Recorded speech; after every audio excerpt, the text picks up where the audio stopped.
And we're back with another episode of the Lakers Fast Break podcast. It's Gerald Glassford.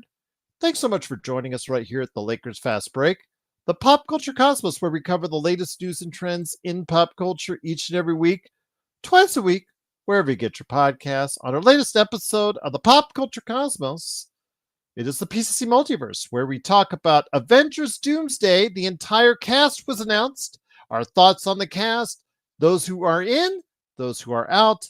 We also talk about Assassin's Creed Shadows, and my friend TJ Johnson also wanted to go ahead and get you up to date on what he thinks about what's going on with the WWE. That's all on the Pop Culture Cosmos right now. Stone Hansen's here. Go ahead and give him a shout out at report_court. Go ahead, do that. Also as well, he is on Blue Sky. And don't forget, he does a great job covering the draft. Don't forget his shows that he's on, the Break Podcast, all the things that he does, the analyzation. There's no one better covering the NBA draft. Although he would tell you no, I would tell you yes. Then Stone Hansen, right there for you at report_court indeed. Plus also as well, John Costa is not going to be here today. He is down in Southern California, aka John Costa, Mr. Clutch Talk of Lakers Corner, and Mr. Sinblades, Joe Soro experiment himself, flew up to Northern California. So they went like this. They moved, they probably waved hi at each other from their airplane windows as they flew on by each other. So they're not going to be here today, I don't think. So go ahead and give those channels and also what they do a shout out whenever you can. Plus Joe's game as well. Of course, Corrupt on Steam. Big shout out to Empire Jeff TV covering the Dodgers and the Lakers. He's probably keying in on what the Dodgers are doing. And don't forget Sports Baby and Xbox's playback. They've got the Dodgers on right now. So you want to have them on a separate tab, go ahead and do so. It's actually listed under now the Joe Soro experiment on playback as well. Playback.tv/Lakers Fast Break is your home for the Lakers games and all that good stuff that we go over. And don't forget Joe Soro experiments as well. Plus also, of course, Daniel Berry Sports Highlights. Yo, Legend 350, give him a shout out as well. And yes, thank you so much. Again, all is good, my friend. You're a great and awesome part of what we do. He gave out $10 to us on the super chat. Austin Reaves is him. A couple times there kind of made us nervous with those turnovers, but you know what? In the clutch, he got it done indeed. Austin Reaves is him. Great job by him today. But yes, for all those places, all those great things that we do and all those great things that you see, including the Lakerholics who could not get together on a time today. So they said they'll try and do it next week. Lakerholics.com. All these great places, all these great things. Please go ahead and like and subscribe. Kurt Affair, as always, the poignant comment there. He said, check out Empire Jeff's channel for 90% Dodgers content, 1% Lakers content, and 9% making fun of Joe content right there for you. Absolutely, indeed. But the Lakers finishing off this very much up and down road trip, headed to somewhere near Stone Hansen's neck of the woods there in Memphis, Tennessee. Getting some barbecue as they faced off against the Memphis. We're wearing our old Vancouver Grizzlies jerseys, the Memphis Grizzlies, who had just fired their coach yesterday, Taylor Jenkins. New coach. Of course, John Morant conveniently gets healthy just before the game. And this was also a battle for fourth place in the Western Conference. And at first, it didn't look like it was going to be any contest as the Lakers got off to as much as a 20-point lead. But Sports Baby was already calling it game, set, and match. And I said, Sports Baby, no. Seeing how the Lakers have had this up and down roller coaster ride, I'd say no. And wouldn't you know, the Lakers, they reeled them back in with their poor defensive play. And the second quarter started as it was an even matchup, 33 all in the second quarter. But in the third quarter, yet again, problems for the Lakers. As the shots went dry, Memphis got back into the game. actually took the lead on a couple of occasions in the fourth quarter. But in the end, with LeBron James having an okay game, 25 points, 8 assists, six rebounds. Luka Doncic, an okay game for him, 29 points, 8 rebounds, 9 assists. Although, you could say it was good or bad, what have you. Defensively, the Lakers were still outmatched on size and whatnot. But in the end, Austin Reaves came up clutch. Couple turnovers here and there, but outside of that, he hit the shots when we needed him the most. 8 of 16, 5 of 8 from 3, 10 of 10 from the line. Between him and Luka, they were 21 of 22 from the free throw line as he got 31 points, and the Lakers got some good contributions from the bench early from Gabe Vincent, and in that third and fourth quarter from Dorian Finney-Smith at 11 points himself, and the Lakers get out of Memphis and with a 2-2 road record on this trip with a 134-127 victory. They are now 45-29, I believe, on the season. I think that hasn't updated yet on ESPN. So I'm looking, yes, 45-29, sole possession of fourth place. And here today to go ahead and discuss today's game. A great man indeed. Please go ahead and check out everything he does, starting with @report_court on Twitter.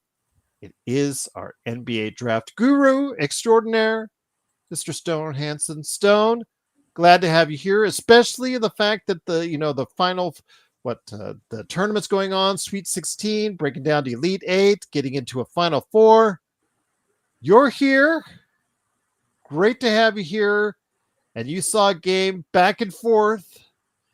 Basically, it ended up to be the way we thought it would be, with two fourth place teams in the Western Conference battling it out, two very even teams playing it very evenly down the stretch, with the Lakers ultimately coming out on top. Yeah, for sure. And this was an extremely important game for a couple of reasons, because, obviously, we want home court advantage. We wanted to secure the fourth seed, and the only two ways for that to happen is for the Lakers to continue to win and the Grizzlies continue to lose. And for those things to happen in the same game makes it extremely important. And also, this is the most likely, not saying it can't change, but the most likely first round, playoff series for the Lakers facing against the Grizzlies. And, getting a little bit of a preview into that tonight, I think, has value. So there are a couple layers to this game. I think offensively, I think we played pretty solid offensively. I think there were certainly droughts in the game, and particularly in the beginning of each half. I think that the Lakers just struggled to make shots. Some of them were just easy layups. Others were just open threes. It didn't really matter that the shots just weren't going in at certain points in the game. But the looks they were generating were pretty good looks for the most part. I think that if there was any sort of issue for us, it was on the defensive end for the most part. I think it really showed the lack of size that we have. Hayes got played off the floor because defensively he's just not able to hang with a lot of they would just cook him and pick and roll with Jaw. And I think that they had to play small ball. But also that comes, with the cons as well of rebounding issues and boxing out and all those sort of things. So I think it highlighted the need for a better defensive center in the future. But I think offensively it showed what we're capable of, and getting to the free throw line is big for the Lakers. That's a massive part of their offense. Especially with Reaves and Luka driving that aspect of it. And I think that those guys are going to have to continue to do that when it comes to the playoffs.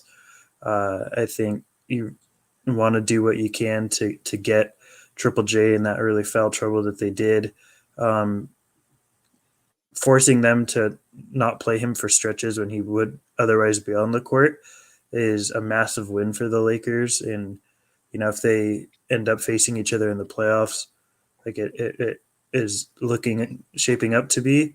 I think that should be very high on the checklist going into that series for the Lakers and the coaching staff of how can we get Triple J into foul trouble as quickly as possible, because getting him off the court, he is just a beast defensively, and he's the glue that holds that defense together.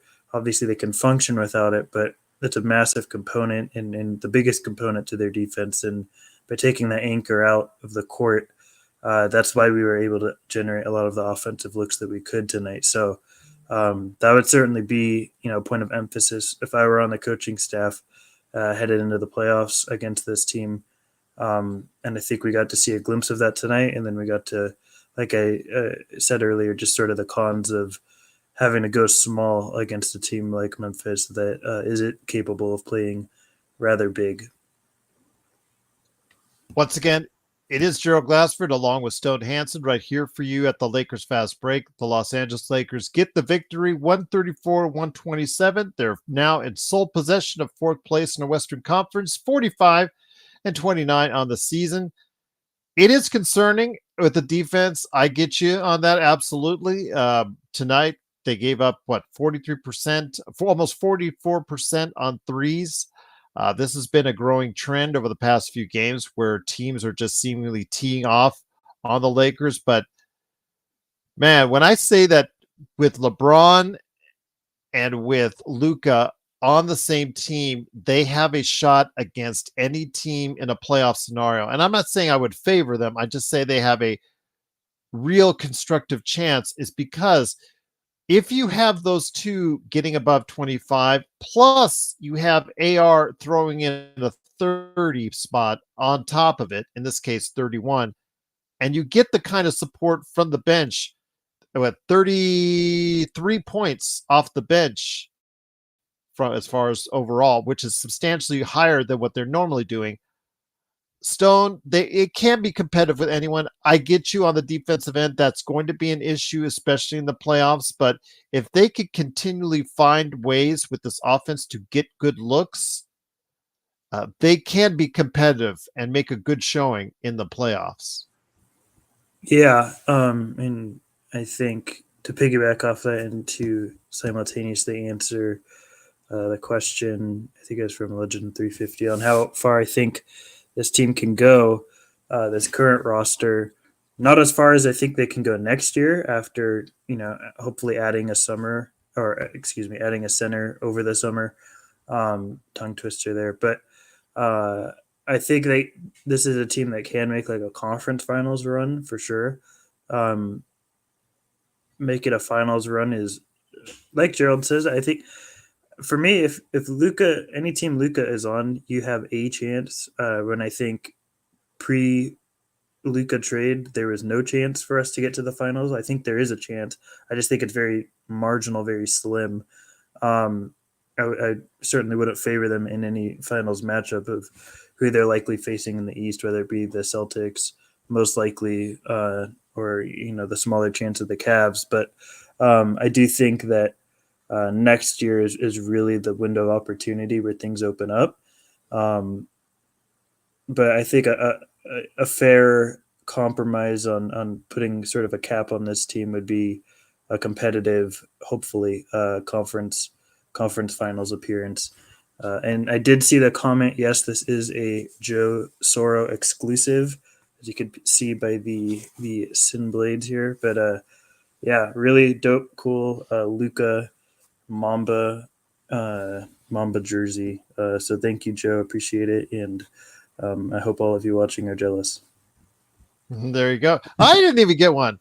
I'm the one that brought him around in all this. Wow. He gets you one, he gets Sean one. Yeah, there you you're go. Gonna have to talk with him about that. For me, no, that's okay. I actually had a viewer. I won't say their name on the air because they asked to be anonymous on this. They sent me not one, but two. Ooh. Now they're not authentic, but still. Yeah. Very nice gesture. Very nice gesture that they gave. So I will wear these with pride. Yes. Again, I still got to get the Podfather. Yes. Yeah. My I authentic got one some. just came. It took a I few got months, some love but too. I got some love too. But yes, Joe's not sending me my way. So you know what? I had someone send me theirs. So yes, big shout out to you know who you are watching. So I'll just leave it at that. But thank you so much. Joe Soro fanboy says, Stone, do you think Luka is better than MJ? Oh my, come on, Joe. Come on, Joe Soro FB. Come on, guy. Give me a break on that. uh, But once again, if go ahead. we're talking about very peak offense, yes, I would say he is, and I'm sure Joe Sora himself would not be happy with this, but I think Luka at his very peak capabilities is better offensively than Magic Johnson. If nothing else, because of the great shooting that he provides. But um, if we're talking about like all time rankings or anything, Luka hasn't accomplished enough in his career to be anywhere close to Magic. That is a very diplomatic answer. I like that. And I don't think anybody can fault you for saying that. Absolutely. A way to make sure that you're not going to piss anybody off with that answer. Indeed. Joe would have probably said it more bluntly, but I'm glad you were here for saying that, Stone. But again, it is Stone Hansen. Mission 24 asks, Stone, what kind of deal are you doing with Jackson in the offseason? I believe he does qualify for the max. Am I wrong? Didn't he make a All-NBA third team at one time? Probably will this year as well. Sorry, we're talking about Jaren Jackson, right? Yeah, Triple J. Okay, yeah. Yes. I was like, there's no way Jackson Hayes. Yeah, Jaren Jackson, I believe, if I remember correctly, it's hard to keep track of all these things, but I believe he has to make an All NBA team to qualify for the max this year. And there is, a decent chance that he does that. I could be wrong, so if there's anyone out there that does know the answer off the top of their head, feel free to correct me. But I believe in order to qualify for the biggest max that he can, he would have to earn a All Same NBA year or at slot. all? Is it at Uh, all or is it? uh, under this new CBA, I'm not quite sure. Well, he was the defensive player of the year in 2022. He has never been as far as an all NBA player. So I was incorrect on that, but he was a defensive player of the year in 2022, 2023. So I don't know if that still already has him qualifying, but he may be up there again for defensive player of the year standings, along with Evan Mobley and others. I know some people threw in Draymond Green. It's now wide open because Wemby's not there. But I would put him more in line for a third team all NBA slot because he has played extremely well this season. But again, it is the Lakers, though, getting the right way with Triple J. And as far as getting him in foul trouble, this also worked, if you remember, flashback to 2 years ago, Stone, when the Lakers, really outplayed the then number 2 seed Memphis Grizzlies. One of the keys was, could they get Triple J in foul trouble? And in those games where he got into foul trouble, they were a lot less effective, Stone. Yeah, for sure. I think, like I said earlier, like at the top of the show, I think that's a point of emphasis for them because it's a realistic goal that they are capable of accomplishing, especially with Luka and Reeves once they get in the paint. LeBron too on certain nights, but I think just especially with the fakes and footwork that the positions that Luka and AR can get their defenders in the air and to bite on certain things on different angles. Those two especially are really capable of getting Triple J into foul trouble, and like I said, he's the probably a top 5 defender in the league currently. So if you can get a player like that off of the floor for a significant amount of time, opens up a lot of opportunity for you offensively, especially considering the fact that, like we have both stated, I think defensively it's going to be rough for them. So if you have a way to make your offense even a little bit easier and more efficient, I think that it would be something I would really emphasize in the coaching room headed into that series. And I did see. I'm trying my best to respond to any comments or questions directed my way. Someone asked me that a lot of people are not afraid of OKC. Do you feel the same way? I think it'd be foolish to not be afraid of the Thunder. Not necessarily be afraid, but to not respect them as the favorites, probably in the Western Conference. And I think that team, uh, especially specifically, that team just really poses a huge mismatch across the board for us especially when it comes to the defense that they have to throw on our ball handlers. They have probably 5 guys that are like all defensive level perimeter defenders.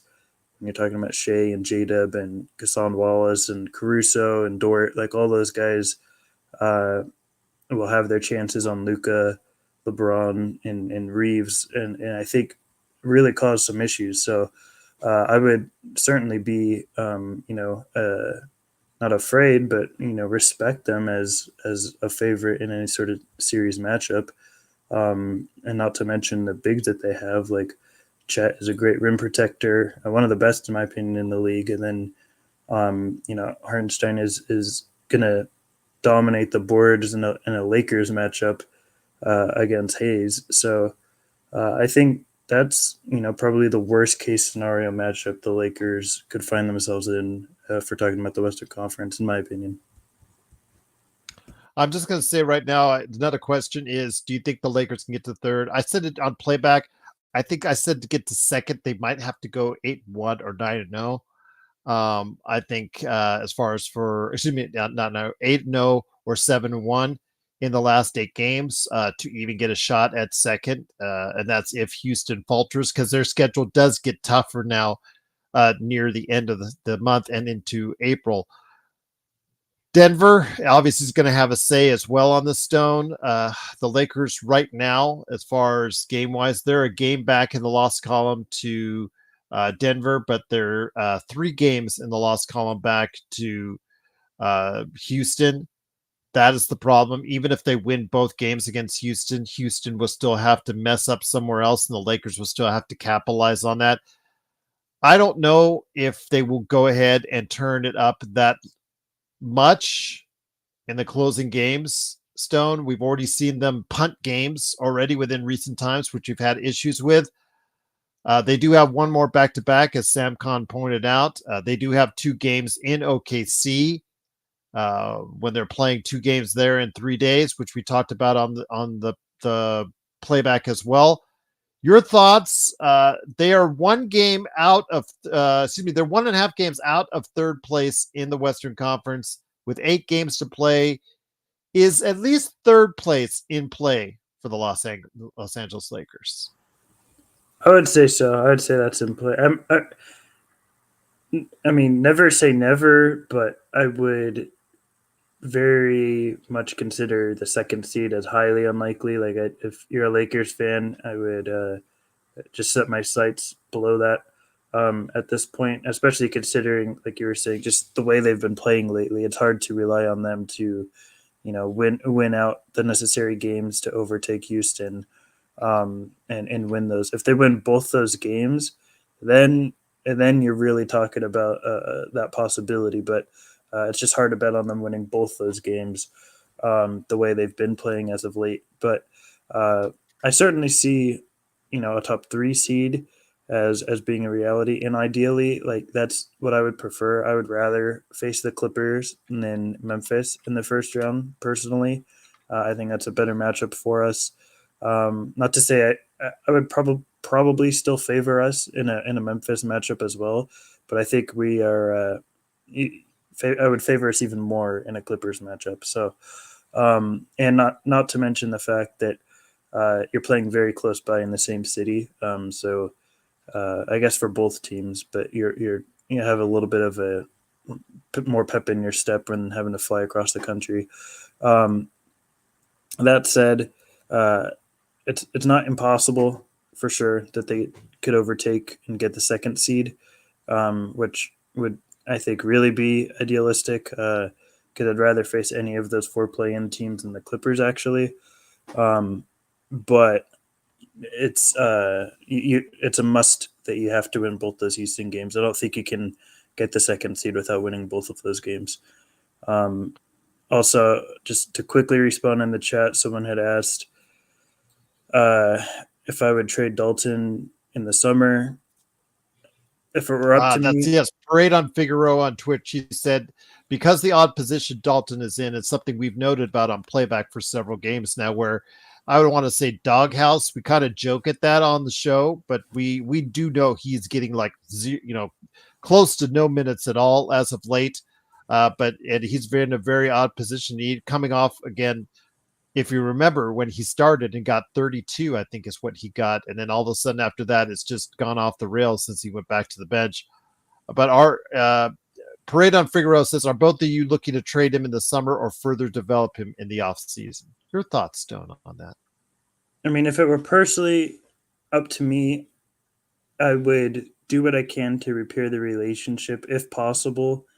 And I would try my best to keep and develop Dalton now. If a deal where a center is available that is too good to pass up comes along, he's certainly not untouchable to me. But if I have the choice to keep Dalton and trade Rui in picks instead of keeping instead of trading Dalton in picks for a rookie scale contract center, I would prefer to do that. I would rather move Rui in those picks and continue to keep and develop Dalton, especially with the offensive playmakers that we have and the spacing that he could provide. I think that it's just a really good bet to take on a player like that. But in the reality of things, I think it's more than likely that he is traded this summer because once you've already basically been traded by this team, technically, like I think there's a lot of trust and relationship damage that has deteriorated, and I think that's probably very difficult to come back from and repair. So I would hope that they keep Dalton, but I would have the expectation that Dalton wouldn't be on this roster past the summer. Once again, it is the Lakers Fast Break. It is Stone Hansen along with me, Joe Glassford. Thanks again. Watch this. And don't forget the Upside Swings podcast, where he and the guys from the Upside Swings give you the most extensive coverage of the NBA draft that's out there at the Upside Swings NBA Draft Podcast. This summer already, we're still talking about this summer. I believe it was Blue Magic said your picks for a center in the summer. We were talking about this extensively because our conversation always strays away from the game, Stone, during the game. If we were talking about anything and everything, you guys are just great on playback, by the way, when you want to be. Absolutely. Just truly fantastic when we have those discussions. But one of them was on the center. We were talking about what type of center we have. Joe has his thoughts on what he would like. You guys, you're a big Nick Claxton fan. I am not a Nick Claxton fan. We pretty much decided on that. I think his contract does not equate to the output that he gives. To be quite blunt, I would like to see a center like Zubats. I know we can't get Zubats, so I'm not even saying we get Zubats. You already made that mistake. You can't try and get that back.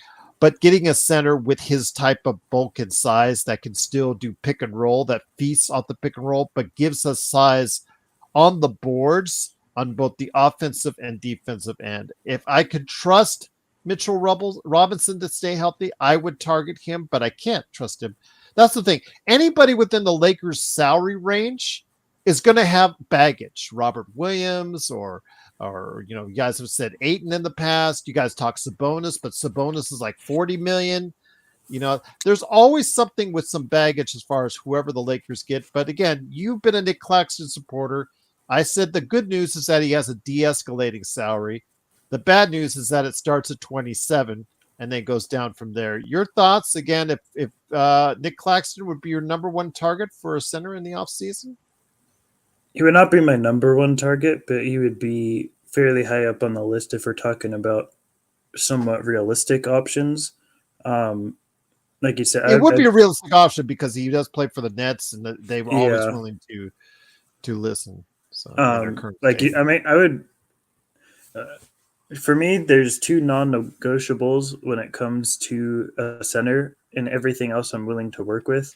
And those two things would be a lob threat, playing alongside Luka, LeBron, and Reaves. They must be a very capable lob threat with a large reach radius, something Hayes is actually, and he's shown to be that.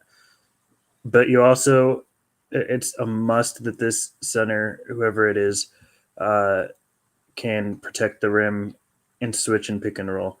And Hayes has shown that he cannot do that. That's why apart from off court things, I quite like Hayes as a backup. I think that he's very capable of filling that role and being, a really solid backup for this team. Something that we haven't had in a long time. Um, but he's not starting material because of the fact that in pick and rolls he struggles, and he's not a rim protector beyond being a block chaser. And I think there's a big distinction there. People see blocks and think that's rim protection when in reality it comes at a cost of putting the rest of your team's defense in a struggle session. So I would want a team that or a center that can catch lobs, defend in space, and protect the rim. I think Nick Claxton checks all those boxes personally. He may have other flaws, but I'm willing to work with those because he checks those other three boxes. If we're talking about other options, it is really difficult, and that's sort of why I gravitate to Nick Claxton because guys that check those three boxes just aren't available really outside of him. And it is tough to find those guys. Mitchell Robinson maybe could be that, but I don't think he's nearly as good a defender in space as Nick Claxton is. I also am someone that really doesn't factor injuries in all that much unless it's chronic, and Mitchell Robinson's injuries are very much so chronic. Yeah, I can't argue with you Yeah, on that. That's why I said if you get him on the cheap, I'd give it a look, but obviously you wouldn't put any type of extended resources in getting him. Nick Claxton, again, for what you're paying for him, I'm not sure you're getting the kind of output that you're looking for. Especially, I said I had concerns with his free throw shooting and his rebounding as well, because I don't think Nick Claxton solves your rebounding problem. Mitchell Robinson does if he's healthy. That's where I'm yeah. going with Uh, uh, to put it in simple terms for a lot of people, the um, the best teams Luka has played on was the most recent Dallas team where they went to the finals. And if you look at the centers that he had alongside him, when Derek Lively and Daniel Gafford, those were the best bigs Luka had ever had alongside him. Um, and it's because they were great rim protectors and they were great lob threats. And I think for Luka to play his best, for a team to go for this Lakers team to have a real shot at winning a championship, Luka has to play his best. And for Luka to play his best, he needs a center that can check those boxes. And I think um, of the options that are realistic and gettable, Nick Claxton is one of the very few that checks those boxes. So that is my rationale for being in on Nick Claxton. And to respond to a comment by someone, and that's literally their name, someone. Um, they asked if I would trade AR to the Magic for Suggs and one of their centers. Yes, I would. I am not going to expand on that further because I would be absolutely shocked if the Magic ever accepted a trade like that. But we did get Luka, so that caveat will always exist in the future of nothing being impossible. But yes, absolutely, I would do that trade. Once again, it is, of course, the Lakers Fast Break. It is Gerald Glassford along with Stone Hansen. Truly appreciate you joining us. Would you trade Reeves for Franz Wagner? First of all, Orlando would not do that trade, even if you packaged him with Rui. Second of all, Orlando would be interested in trading for Austin Reaves because the offensive ability that he gives, but probably the best you could get is Suggs, would be my estimation, Stone. I do not think you could take that Orlando is willing to give up at this time one of their two core pieces despite the fact those two guys are not the greatest shooters in the world in Orlando, I don't think that they're ready to give up on that forward tandem just yet. Stone. No, I'm quite skeptical that the Magic are really ready to give up on any of their young guys that are, like 24 or younger. Like I don't think They Suggs do is need to really. find offense desperately, though, Stone. I think so, but I think you can do that with picks, with salary that they have, like Isaac and KCP. But when it comes to their guys like Franz, Paolo, Anthony Black, and Suggs, like I think those guys are. Um, I'd be highly, highly shocked if any of them are moved over the next calendar year, and I would very much think that they would be moving whatever ancillary pieces with picks or salary that they can to find that much needed offense and spacing alongside those guys. But I think those core four guys that I mentioned, and likely Wendell as well, are pretty close to unmovable at this point in time for the Magic. Maybe that were to change over the course of next season if they have another down season, but I don't see any of those guys moving anytime soon, personally. Yeah, Aaron Gordon, he's in his 11th year in the league, and I don't think that they would want to trade him at this point for Austin Reaves. I don't think Michael Malone would like to see anything done as far as with the Lakers and Denver. Yeah, I just don't see that happening in regards to that. And Aaron, although he's having an outstanding season from three, could it be an outlier, Stone? When you see a player that's been so long in the league all of a sudden shoot 10 percentage points better than their career shooting numbers, do you think it's an outlier, or do you think that's actually something that you can rely on going forward? Uh, I mean, my answer typically would be it's an outlier until proven otherwise. Like if he were to do, you know, something similar next season, then it'd be multiple seasons of sample size. You're like, okay, that's maybe something we can rely upon moving forward if you do it consecutively. But uh, there's been many season. I think Jalen Suggs had a 40% season from three 2 years ago. Jalen Suggs is not a 40% 3-point shooter, but fluky things happen throughout the NBA. I remember Avery Bradley had a season where he had like 7.5 rebounds a game, and before that he never had like above 3.5. So there's fluky things every year that happen, and for me personally, um, I consider things an outlier until I've seen it for multiple seasons or consecutive seasons, I should say. And that's sort of where I lie on that. And for the person that said they had a Cam Reddish jersey, I'm sorry you wasted your money on ever purchasing a Cam Reddish jersey, and you asked what to do with it. I would donate it to Goodwill or something, and give it to someone who I guess maybe appreciates Cam Reddish more than any Lakers fan probably does.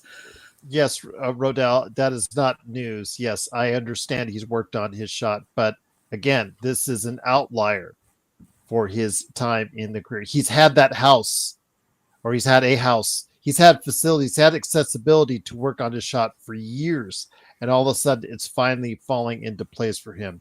So yes, you're telling us things we already know, and we're assuming he's always been practicing his shot in the first place. Maybe to not in this extent that he was doing so in Orlando, but he's still something has clicked this season for him as far as shooting from the outside, and more power to him for that. But hopefully he doesn't show it off against the Lakers if they meet in a possible playoff scenario. And I wish I would not enjoy indeed. But right now, the Lakers, they wouldn't meet in a scenario unless it was the Western Conference Finals, because the Lakers are in fourth place in the Western Conference. Stone, with the victory today, they head back home 2-2 on the road trip. They're heading back to face off in their first of two games against Houston at home. How vital is it for the Lakers to make a statement against the fast rising Houston Rockets, who We thought in late January, February, they started to fade a little bit out of the scene. The Lakers took advantage of it. They rode to, as we know, to third and then second place. But now things have switched around. The Lakers need both those wins. How important is it for the Lakers to make a statement over the next few games against Houston and the rest of the Western Conference? Excuse me. It depends on what you consider as vital. If you're talking about getting to the 2 seed, then it's very vital because I don't think the Lakers can win without beating Houston both times. Or excuse me, I don't think they can move up to the 2nd seed without beating Houston both times. So in that sense, it's extremely vital. If we're talking about a top 4 seed, it's not super vital. It's not nearly as vital as tonight's game was, and they can, continue to stay in that 4th seed with future games against teams like the Pelicans or the Blazers, things like that. What should be easy wins on paper, although you can never count those as easy as they are with this Lakers team. But so it depends on your definition of vital, I suppose, because if you're going for a 2nd seed, extremely vital. If you're going for a 4th seed, probably not that vital. But every game counts from here on out in the regard of maintaining a top 4 seed. So I still would very much try and win that game as much as you can. And I know someone in the comments had said like what my confidence level would be in the Lakers beating the Grizzlies in a playoff series. Out of 10, my confidence level would be like a 7 in the last how many games. I would say the Lakers would go 5, Lakers and 5 in that series if I had to predict. But it's the playoffs, and you never can be too sure. But I would feel fairly confident that the Lakers could beat the Grizzlies in a series. Once again, it is the Lakers Fast Break. It is Stone Hansen from the Upside Swings NBA Draft Podcast and his Twitter site right there for you at report_court. He does also have Blue Sky. I won't say the Blue Sky name because it's too long and all the dots and all that other stuff. I don't even remember. If somebody asks me, I just say, yeah, I'm on Blue Sky. Lakers Fast Break. Look it up. I can't do the whole There's Lakers not too many Fast Stone Hansens, so yeah. Just type in Stone Hansen. You're good there. Yes, absolutely indeed. But also make sure you check out his podcast, Upside Swings, NBA Draft Podcast. After the game today, make sure you stop on by Playback and go ahead and check out the Joe Soro experiment where the Dodgers are playing right now. Otani's up right now. Dodgers 6-3. They have the game for you right there. Not just a chat, but they do have the game as well. Go ahead and check it out. I'll put the channel in the link. I may even put it in the description below for the future reference for those out there listening. Heavy Duty says, Stone, do you prefer Jameson or Coloco?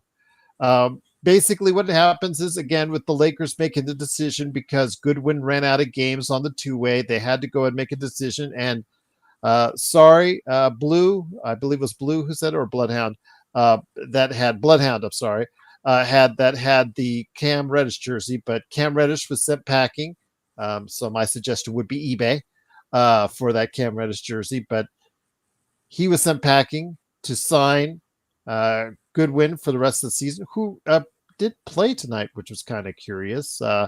They didn't state that he wasn't available. Oh, he played 8 minutes. I'm sorry. He played 8 minutes, but didn't do much of anything tonight, not like he did the other night. But when it comes right down to it, there's another possibility that the team might go in that direction. Your thoughts? Would you go Coloco or would you go Jameson? Personally, because of the size and the strength issue, I would go Jameson because he would get you 5 fouls on Jokic. And who knows? Jokic might get so pissed off at him, he might get him, thrown out of one game. Yeah, I've since the draft been a long time Jameson supporter.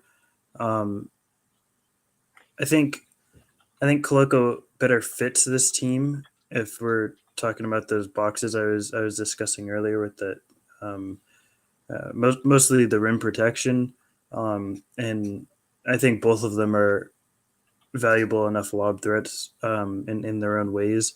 But I think Koloko is just a bit better of a rim protector, to where he fits better. But I believe in Jameson as a better talent. I think he's uh, more fundamentally sound. I think he sees things defensively better as a backline defender than Koloko does. I think he's a much better screen setter than Koloko.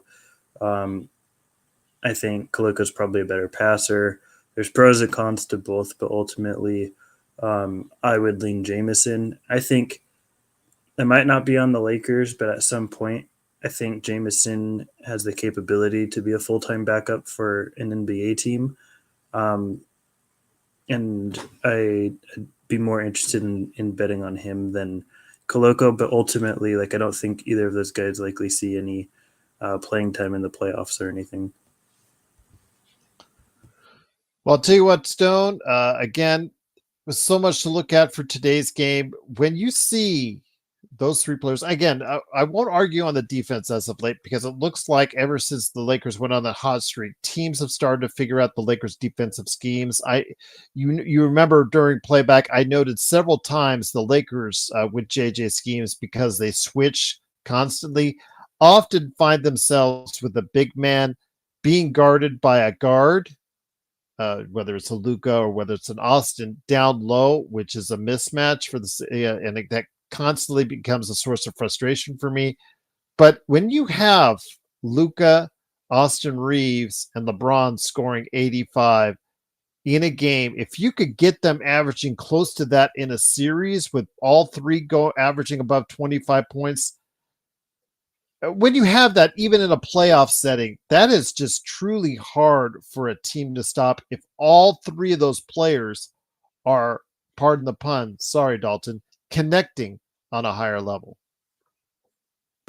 Agreed, and I think that it also it it, it also means that the rest of the role players are doing a better job or elevated, right? Because then you have all these three guys are great at making passes, especially LeBron and Luka, making passes out of double teams, and if you can generate that from a defense, you're going to get much better looks for guys like Gabe Vincent or Dorian Finney-Smith, who shot pretty efficiently tonight. So um, I think that as a whole, not just for those three guys, but for the entirety of the offense, it makes things easier and more efficient for teams, for the team as a whole. I think that it the offense has to run through Luka ultimately, but um, those three guys, all three have to be on a higher level, at this level of offense, um, game in and game out. When we're talking about series past the first round, I think in the first round you can afford for one of those guys to have off nights and someone else to carry. But if we're talking about anything past that first round, it gets more difficult. And I think these three guys need to be playing to a parallel level that they did tonight to be able to give us a real strong chance in any given game. So that's sort of where I fall on that. And I think that, tonight showed why that is a necessary outcome to give us a window of opportunity against those further later rounds. So what do you see upcoming as the Lakers go home? They play home games against Houston and then New Orleans. The one of the hardest schedules in the NBA certainly doesn't get a whole lot easier outside that New Orleans game, who are now destined to go ahead and be on a tanking mode. They also, again, on the third as well, they play back-to-back games on the third and fourth against Golden State and New Orleans before they head out to the dreaded Oklahoma City duet of games that are coming up on the 6th and the 8th. They finish off at Dallas. That'll be interesting to see as far as how up Max Christie and Anthony Davis get as far as playing in that game. They come back home for Houston and then go back up for Portland. It's 8 games left, my friend. What do you see the Lakers doing over the course of the next 8 games? Do you want me to put a number on it? Like Why not? Okay, my prediction number. Let's see here. I think they probably split the Houston games. Unfortunately, I'd rather them not, but when we're talking about realistic, I think they probably split those. I think they probably split the Thunder games. I think they win the Mavericks game, they win the Pelicans game, but because they're the Lakers, one of those weaker teams on paper probably ends up beating them, unfortunately. So I think ultimately we're talking about, what is that, like a 5-3? 5-3 record, I think, for those final 8 games. And I think that is enough to keep us in the 4th seed. I think Denver probably stays in the 3rd seed with a 5-3 record, and hopefully they end up doing more. But I think that's good enough for the 4th seed with a 5-3 record for these final 8 games. And unfortunately, looking ahead on my personal schedule, this might actually have to be the final regular season Lakers game that I end up making. So hopefully they do better, and I'm able to watch the games probably the day after. But this might be my final one, and at least it was a win. And hopefully I can make some more post games in the Hopefully you postseason. can, my friend. Yeah, absolutely. And in the playoffs as well. Once again, it's Stone Hansen. But before we leave, your thoughts on what you guys are up to at the Upside Swings NBA Draft Podcast. Some of the players you're focusing on right now as they're going through the NCAA tourney. And yes, everyone, before we leave, I'll have an NCAA tournament challenge update as well. I'm scared to know what mine is. I'll show it to you here in just a sec. Upside Swings, we are in full player breakdown mode. I think our recent episode with Trey Johnson and VJ Edgecombe, it was like 2.5 hours long. And then Colin Murray Boyles and Derek Queen will be our next episode. And as the draft gets closer, we'll be putting out more episodes in closer, more condensed time periods. I don't want to spoil too much yet, but I might be at some live draft events coming up, hopefully, maybe. And any updates will, be on my socials. You could type in Stone Hansen, you could type in @report_court. I'll pop up either way. If you like draft stuff. And I have this year tried to make an effort to post more Lakers stuff as well. So if you're into either of those things, you can check me out there. Before we leave, though, I'm going to go ahead and get everybody an update on not only what's going on with the tournament challenge, but also as well give you guys an update on where to catch the rest of the Dodgers game on the Joe Soro Experiment playback channel. But before we do, I want to go ahead and give everybody an update. Again, it's the Lakers winning 134-127. But with the NCAA March Madness tournament coming up right now, it's been going on. Let's see what's going on with our tournament challenge as we go on here right now. Going to go ahead and let me kick that one out right there. Put it up right there. If we can go ahead and I'll blow it up a little bit. And sure enough, Zach Robledo himself, Z Money, is the guy indeed. If you want to go ahead and check it out, he is in the top 0.3% of people that right there as far as his picks are concerned. So let's just put it this way. If you guys had listened to Zach on his picks for the bracket, you would be sitting really pretty right now. Let's just say that he has a chance to get the top prize in the tournament challenge. And man, I miss the days where I think they were really like back. I thought it was like they were doing $1 million prizes back for the first place winner, but not anymore. But yeah, it's good to see Zach doing so well. I just went up, I think, because basically the Duke win, they moved me back up to 89.3 in second. Robert Wheeler the Mr. Man with the questions himself. He's at 87.4. He has improved in recent days as well. So congrats to him. JY, I think that couple picks hurt him because he was actually ahead of me in second place for a while. He is down to 82.4% correct on his picks. ESPN fan, that is Magic Man, Sean Grice. He is at 78.5. Stone. If you got 74% on a test, what would you say, my friend? I'm very much a perfectionist, so if it's anything below 90, I'd be pretty upset with myself. Okay. So, but March Madness is basically the California lottery, so I'm less upset in those terms. This is where things start to really settle. If you get these final four picks right, and ultimately the championship matchup, I think that's where someone's going to really make up ground. I have 7 out of the 8 Elite 8 picks, and I'm looking right now. I have Duke to win it all, so I feel good about my winner still. But we'll see if my final 4 actually comes to fruition or not. Probably not. The only bad part is most everybody else has Duke too. Yes, that is the issue. We'll see. EQ has 73.9% himself, tied with Stone. I Am Easy Flash is 66.9, and I don't think Frito Bang was picking. I think he wasn't being serious, but he's at 28.7%. So there you go.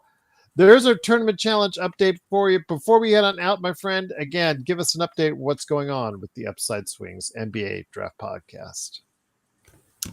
Yeah. I mean, it's good to be back on, and we're going to have a lot of content moving forward leading up to the draft. And like I said, this is probably my last post game on here for the regular season at least. So I appreciate you having me on again this season. I'll try and be back for the playoffs. I got a lot of crazy busy life stuff going on, but thanks again for having me, and I appreciate everyone that tuned in and joined and listened tonight. And we hopefully will win the final 8 games. Lloyd just is obsessed with the fact that Luka and Austin can't play defense. He's just been focused on that. Every single comment that he makes is always based on that. He starts out any sentence, I believe, in life right now, saying, yes, I would like to buy a candy bar, but then he goes, I would like to buy a candy bar. Oh, by the way, Luka and Austin can't play defense. He just seemingly, we get the point. After you say it the first 500 times, Lloyd, we get the point. We understand that you hate them. You understand that you hate their defense. I'm not going to defend their defensive plays. Sometimes we can't even defend LeBron with the way his defense is. But yes, on a day like today, where they score 85 points combined, you better be damn glad that we have that right now as our lineup. Because again, on a day like today, it worked out, Stone. Yeah, it did. And to be honest, I don't have much to say because I said it all last game, and I don't feel like giving this individual more attention. So okay. I am happy with how the Lakers played tonight. Yes, as am I, my friend. The Lakers, again, they win 134-127. The Lakers are now 45-29. They are in sole possession of 4th place in the Western Conference. I was kind of worried again heading into the game. You all heard that Taylor Jenkins was fired, coach of the Memphis Grizzlies until yesterday.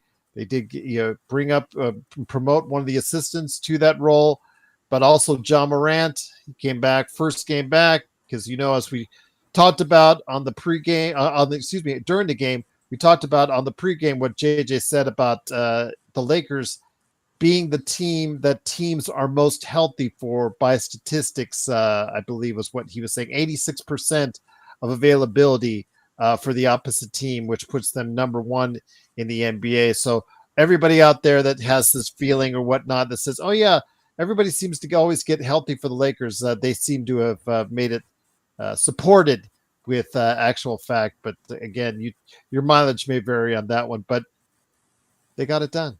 They got it done tonight. And again, let's start thinking positive. Let's start thinking putting things in the right direction. Let's start putting some wins together. And hopefully that will start on Monday with the game against Houston. Stone, I hope we have a long playoff run so we can get you on many more times during the course of the playoffs. But any last thoughts before we head on out? No, not many. I think next year is really the year that a championship window is going to be as open as it's been since the first initial LeBron years, and I'm really excited for that. I'd be surprised but very happy if the Lakers could go all the way this year. And I probably won't be on playback for the rest of the regular season. We'll see about the playoffs, but I definitely will continue to keep tabs on the Lakers and probably tweet about them here and there. But I'm hopeful and cautiously optimistic about the remainder of their season this year, and I'm just always happy to have a platform to talk about them. So thanks for everyone joining, and hopefully we go further than I'm expecting. Absolutely. And with the Dodgers leading 7-3, head on over to playback.tv/sports247 with SB. That is the brand new renamed Joe Sorrell Experiment playback channel to go ahead and watch Dodger baseball right now. Yes, you can actually watch, no VIP needed, Dodger baseball there right now indeed. Yes, it is, of course, the Lakers Fast Break. Truly cannot thank you enough for joining us. The Lakers win 134-127. We'll try to be back tomorrow for more fun stuff and good talk, getting you prepared for the Lakers against Houston. We'll try to be back for that. Stone, always great to have you here. I know, again, you said you'd probably be out for the rest of the regular season, but I'm looking for your return in the playoffs, your return many times in the playoffs, and you guys returning in the playoffs and the regular season for us right here at the Lakers Fast Break Podcast.